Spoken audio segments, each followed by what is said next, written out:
Imagine for a moment a world without coffee. A world where your morning pick-me-up, the very drink that kickstarts your day, isn't a steaming latte, but a cool, hearty pint of ale. Picture a world where the most crucial business contract you'll ever sign isn't sealed with a pen and a handshake, but with the passing of a shared drinking horn, your word bound by the spirits you consume together. And imagine a world where the wildest, most raucous, drunken party you've ever been to isn't just for a birthday or a holiday. It's a sacred fundraiser for your local church, and your revelry is an act of pious community service. This isn't the latest fantasy epic. This wasn't a land of dragons and elves. This was the historical reality of the Middle Ages, a time stretching for 1,000 years, where alcohol, in all its forms, was so deeply and profoundly woven into the very fabric of life that the act of drinking, and even of getting drunk, could be seen as not just a social necessity, but as something that bordered on a holy ritual. When our minds drift back to medieval times, they are often filled with a familiar set of images: stoic knights in shining armour, towering stone castles piercing the clouds, and the clash of steel in epic history-altering battles. But what about the simple everyday objects? What about the cup in their hands? We tend to view alcohol through our own distinctly modern lens. It's a social lubricant, a carefully marketed luxury, a way to unwind after a long week, or, for some, a dangerous and destructive problem. But for the people of the Middle Ages, from the lowest peasant toiling in the mud to the highest king sitting on a gilded throne, alcohol was something infinitely more profound. It was their medicine when they fell ill. It was a substantial part of their meal when food was scarce. It was the very currency of trust in a world without paper contracts. And in so many ways, it was seen as a direct line to the divine. This wasn't just about escaping a reality that was, by all accounts, incredibly harsh and unforgiving. It was about participating in a complex and unspoken system of social and spiritual rules, where a single cup of wine could define your status for all to see, and a communal swig of ale could bind you to your neighbours with a strength that rivaled blood. Drinking was an inseparable part of nearly every significant moment in a person's life, from the celebration of birth to the mourning of death, and from the public declaration of marriage to the quiet finality of a business deal. So how did this happen? How did a simple fermented beverage get so tangled up with everything from daily survival and nutrition to the most sacred ceremonies of the soul? How did Europe become a continent soaked in beer and wine, where refusing a drink could be a mortal insult, and brewing could be a form of prayer? Today we're uncorking the past to explore the hidden codes, the forgotten meanings, and the surprising truths that governed the world of alcohol in medieval times.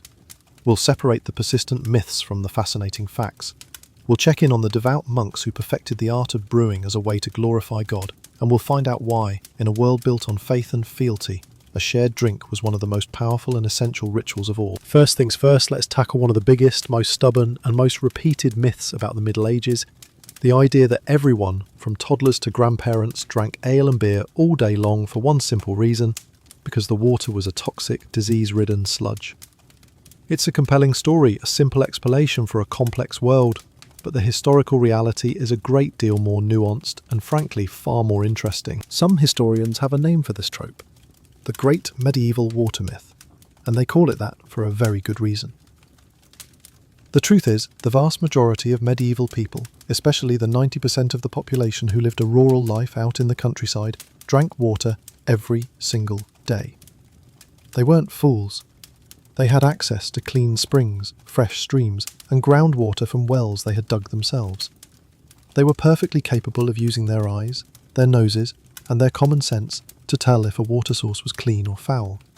If a stream had a tannery or a butcher shop upstream, they knew not to drink from it. There's a wonderful 10th century Saxon text, a colloquy designed to help monks learn Latin, where a young man is asked about his daily life. The master asks, "What do you drink?" His reply is beautifully simple and revealing: "Ale if I have it, or water if I have no ale." It shows a clear preference, to be sure, but it also shows that water was a perfectly normal, acceptable, and regular part of his life. So if the water wasn't an automatic death sentence, why was ale the undisputed king of beverages? The answer isn't about avoiding poison, it's about calories, nutrition, and practicality. For the vast majority of the population, the peasants, serfs, and labourers who performed hours of back-breaking work from sunrise to sunset, Ale was quite literally liquid bread. In a world where famine was a constant threat and the daily diet could be crushingly monotonous and meagre, ale was a vital source of calories and energy. It was brewed from barley, a grain packed with carbohydrates, and the resulting brew was often a thick, nutritious, porridge-like substance. It was an easy and efficient way to consume the thousands of calories they burned working in the fields. Think of it less as a party drink and more as the medieval equivalent of Gatorade or a protein shake. Now, it's crucial to understand that the ale most people drank on a daily basis wasn't the strong, intoxicating stuff we might imagine. It was typically what was known as small beer or small ale. This was a weaker, low-alcohol brew made from the second or even third rinsing of the malted grain. The first, strongest brew was reserved for the wealthy or for special occasions. Small beer was hydrating and caloric, and because it was drunk by everyone, sometimes even children, it was designed to nourish, not to inebriate. It wouldn't get you wasted before noon. The strong ale, the potent stuff, was saved for after the day's work was done, for feast days, or for those who had the coin to afford it. But we shouldn't dismiss the water myth entirely, because it contains a kernel of truth. In the rapidly growing, often chaotic and notoriously filthy cities, the story was different. In a burgeoning metropolis like London or Paris, a single water source like the Thames or the Seine could absolutely become contaminated. With thousands of people living in close quarters and human and animal waste often being tossed directly into the streets and rivers, these urban water sources could become breeding grounds for devastating diseases like typhoid, dysentery, and cholera. In those crowded, unsanitary urban jungles, the brewing process, which crucially involved boiling the water, made ale a genuinely safer, more reliable choice. This is where the legends of figures like St. Arnold of Metz, the patron saint of brewers, find their root. The most famous story about him, likely apocryphal but nonetheless telling, claims that during a deadly plague outbreak, he submerged his own crucifix into a cauldron of beer and urged the panicked locals to drink from it instead of the contaminated water. As the tale goes, his blessed beer miraculously saved countless lives.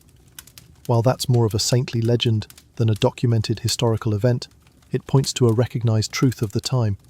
In certain places, at certain times, choosing beer over water really was a life-saving decision. But even with all that nuance, the cultural preference was clear. Given the choice, almost everyone picked ale. It simply tasted better than water. It was more nourishing, and according to the sophisticated medical ideas of the day, it was simply better for you. The brilliant 12th century abbess, mystic, and writer St. Hildegard of Bingen, a respected authority on health, wrote that water is weak and furnishes a person with no strength, while beer, she claimed, fattens the flesh and lends a beautiful colour to the face. In a world where simply staying strong, healthy and alive was a daily battle against scarcity and disease, ale wasn't just a drink, it was a fundamental part of the daily struggle for survival. In the intricate and brittle web of medieval life, trust was a rare gem, delicate, hard-won, and easily shattered. Without a modern legal code, notarized documents, or centralized courts for the average person, a promise could disappear with the morning fog. So how did anyone trust that a deal would be honored? How were oaths made binding? How were friendships forged, alliances cemented, or marriages sealed? Surprisingly, the answer often came not in writing, but in drinking. A shared cup wasn't just a gesture of good faith. It was a social contract, a covenant witnessed by ale and by community eyes. In this world, where few could read and fewer still could enforce a document, ritual and repetition became the law, and alcohol was the ink. The tavern stood at the very centre of medieval life, equal parts town square, newswire, council chamber, and community church. Though the actual church might preach abstinence, even the holiest townsfolk would find themselves seated on worn benches beside smoky hearths, swapping stories and sealing promises. The tavern had its own sacred rites. One entered not simply to drink, but to belong. Inside it was all noise and warmth, tankards clanging, boots thudding on straw-covered floors, voices rising over the din. Beneath the timber beams and walls blackened with soot, people from every corner of society met as equals in the communion of drink. There you could overhear gossip from the next shire, settle a boundary dispute, hire a labourer, or even find a future spouse, all in the time it took to drain a tankard. But more importantly, the tavern was where words became deeds. If two men made a deal over a pint of ale, the drink itself was the binding force. This wasn't metaphorical, it was legally and culturally accepted. These deals had names: ale lorings, or wet bargains. The ale was the ritual that converted intention into obligation. Witnesses were often unneeded because everyone nearby became an unofficial record keeper. To renege on such a deal wasn't just dishonourable, it could invite public shame, social punishment, or even violence. Some towns formalised this. If you broke a deal sealed with drink, you might be forced to return to the tavern, apologise publicly, and share another drink, this time as restitution. The drink wasn't just a symbol, it was the mechanism of justice, and this was just the beginning. Drinking rituals weren't confined to economic deals. They marked every chapter of a person's life. When a young man finished his apprenticeship, a feast was thrown and drink was central, not just for celebration, but to confirm his new status. When families moved into a new town, they were welcomed with communal ale, signalling acceptance into the social fabric. And when someone died, enormous quantities of drink were consumed, not as excess, but as a structured act of mourning. Ale had a spiritual role. Wills from the period often set aside money not for candles or masses, but for ale to be distributed among the poor. This wasn't charity in the modern sense, it was a transactional ritual. The poor received drink, and in return were expected to pray for the soul of the departed. It was salvation paid in pints. Even marriage itself was soaked in drink. The term bridal comes from bride ale, a wedding feast centred around a special strong ale brewed by the bride's family. This wasn't just a celebratory gesture. The sale of the premium ale often helped fund the new household. It was a fundraiser, a community gathering, and a legal ceremony, all at once. The whole village drank, and in doing so, they bore witness to the union. But this could become complicated, especially after a few too many drinks. Enter the infamous tavern betrothals. Court records are full of couples arguing about drunken promises. Did the whispered vow exchanged at the tavern table count as a binding marital contract? In one famous case, a woman had to defend herself in court from a man who claimed they were married, simply because they drank together, and he interpreted it as a vow. Her defence? We drank as friends, not as husband and wife. The court took days to decide. These were not seen as jokes. They were treated with the seriousness of law. And once the baby was born, what better way to bless its life than by raising a drink? This act of drinking together publicly was so central that to refuse a drink was almost unthinkable. It was interpreted as a rejection of not just the drink, but the person offering it. To refuse was to reject friendship, alliance, even hospitality. In a world where identity was tied to reputation, that single act could brand someone as rude, heretical, or dangerous. Some medieval sources even document entire seasonal rituals centred on ale. During harvest festivals, entire villages would brew communal ale and assign one house to host the drinking. At Yule or Midsummer, large wooden bowls were passed around, blessing cups or wassails, used to toast the health of the community. The line between sacred and social, between faith and fermentation, blurred. And in moments of rebellion, alehouses became meeting grounds. In peasant uprisings or guild protests, many of the plans were whispered over shared drinks. The alehouse wasn't just a mirror of society, it was where society was imagined, reshaped, and sometimes overturned. It's difficult today to grasp how profoundly this culture shaped everything. Our modern world compartmentalises, business here, religion there, friendship elsewhere. But in the medieval world, these threads were interwoven, and the alehouse was the loom.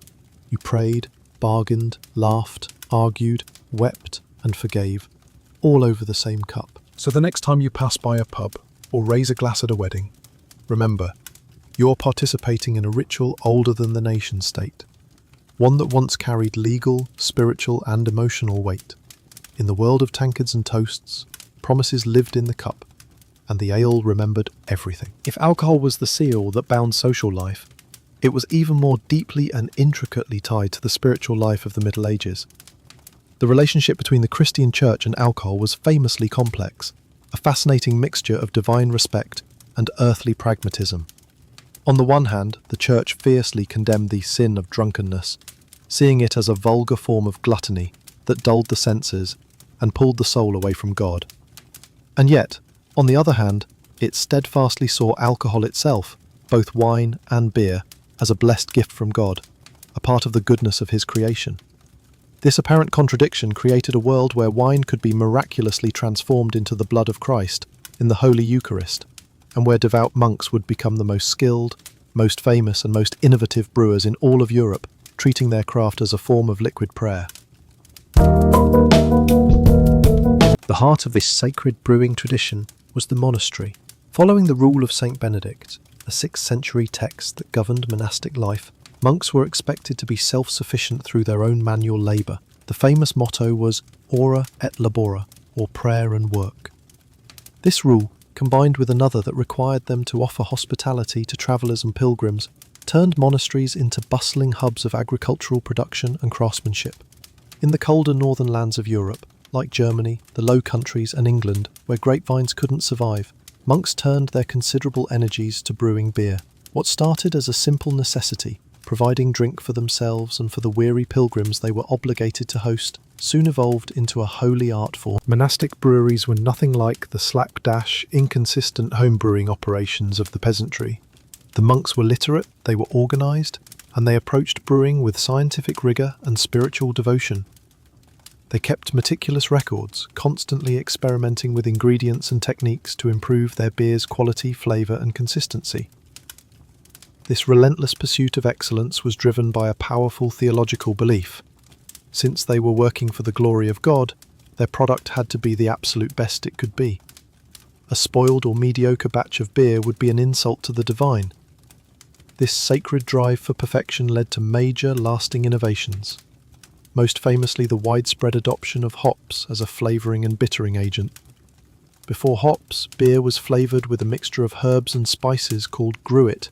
Hops not only added a pleasant bitterness that balanced the sweetness of the malt, but they also acted as a powerful natural preservative, which meant that beer could be stored for longer and, crucially, shipped over long distances without spoiling. This innovation revolutionised the beer trade, and the monks didn't just brew for themselves. Larger abbeys often ran 3 separate brewing operations, one that produced the highest quality, strongest beer, often called a bock or double bock, which was sold to nobles and wealthy merchants to fund the monastery, another that made a simple, wholesome table beer for the monks' own daily use, and a third that brewed a weak, small beer to be given away as charity to the poor and pilgrims. And they certainly did use it.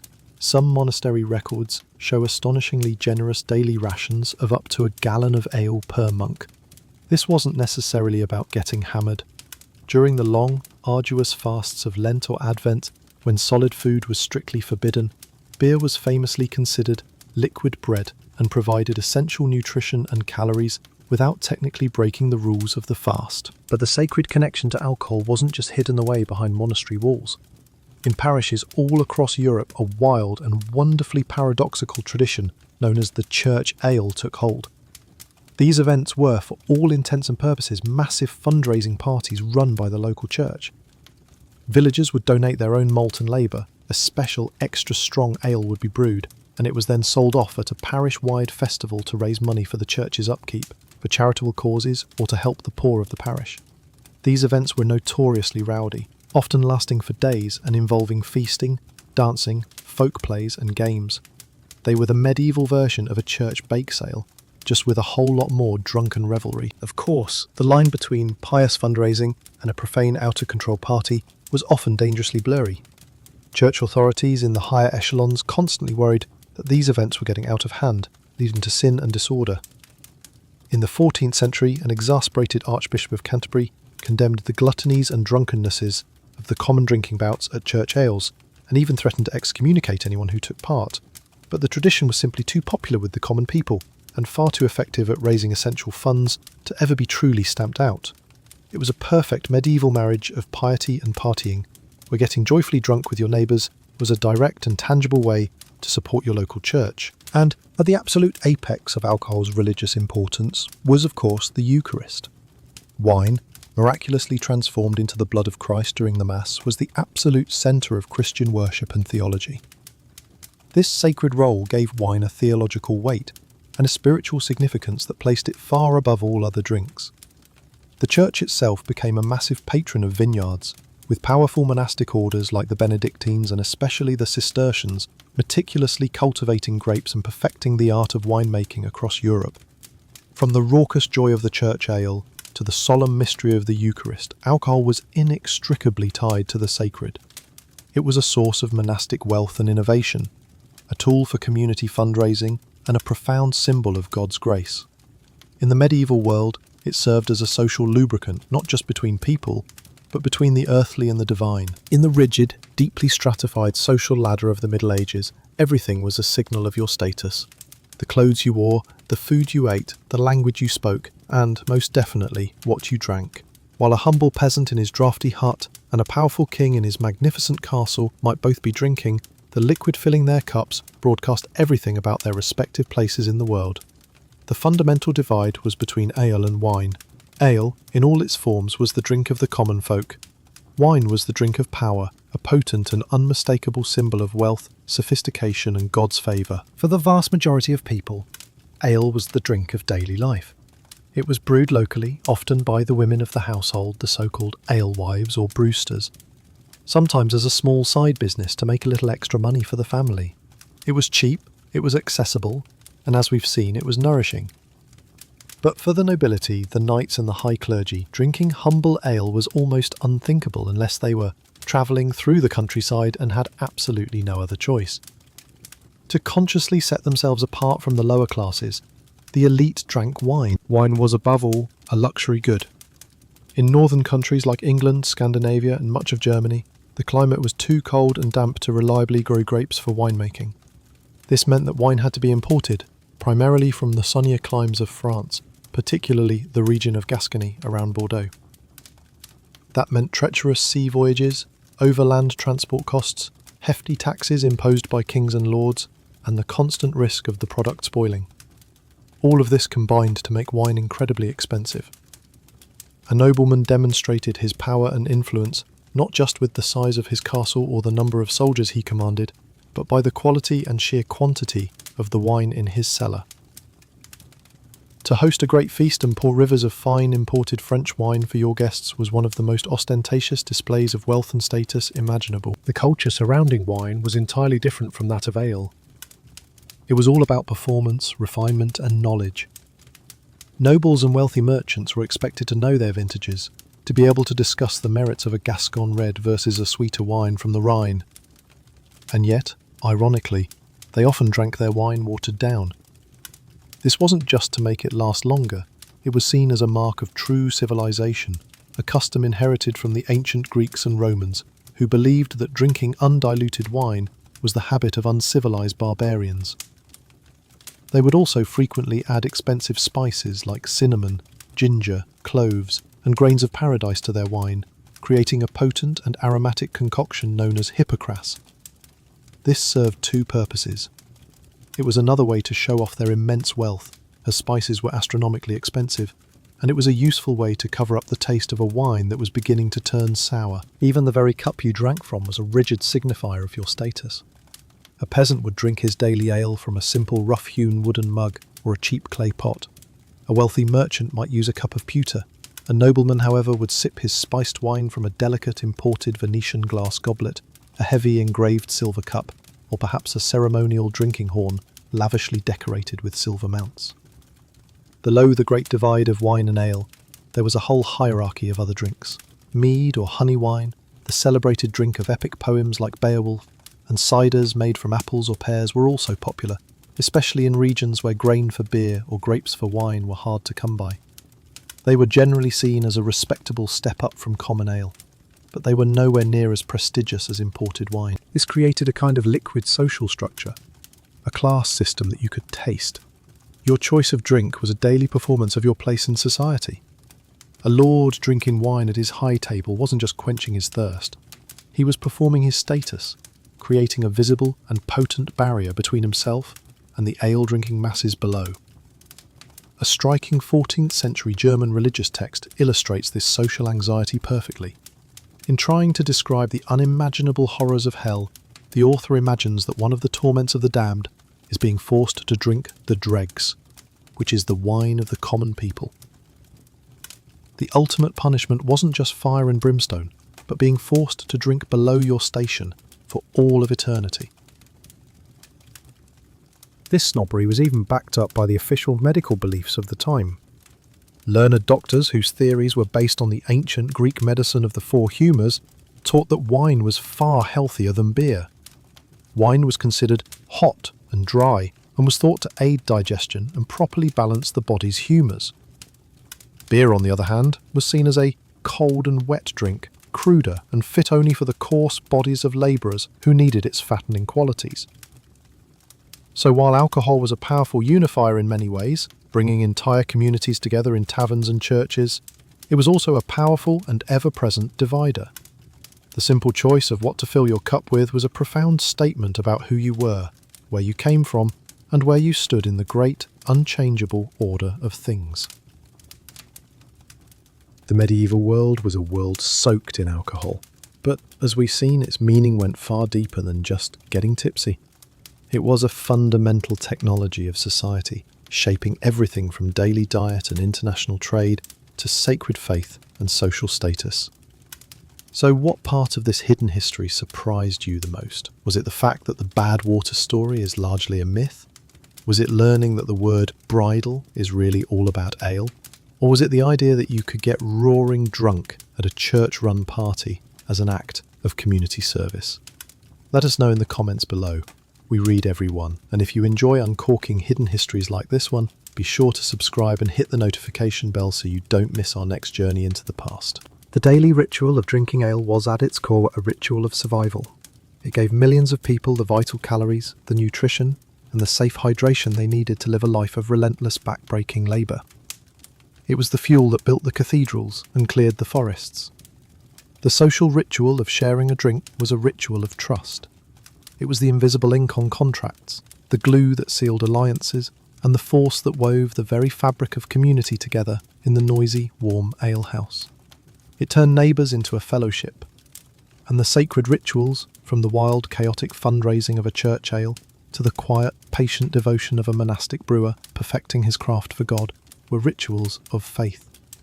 They connected the mundane work of the earth to the worship of the heavens, turning a simple fermented drink into a charitable offering, a form of liquid prayer and a symbol of divine communion. Life back then was fragile and precarious, and every tradition, every substance, had to serve a purpose, often multiple purposes, at once. Alcohol served many. It was nutrition, it was medicine, it was social glue, it was a status symbol, it lubricated every transaction, from the smallest business deal in a village tavern to the most sacred marriage vow before the church altar. It was so deeply integrated into the daily, seasonal and spiritual rhythms of life that to imagine a medieval world without it is to imagine a world without its essential flavour, its binding agent, and one of its most powerful and profoundly misunderstood rituals. So the next time you raise a glass, whatever is in it, maybe you'll remember a time when that simple act could seal a deal, save a life, or even, in its own strange and wonderful way, serve a god.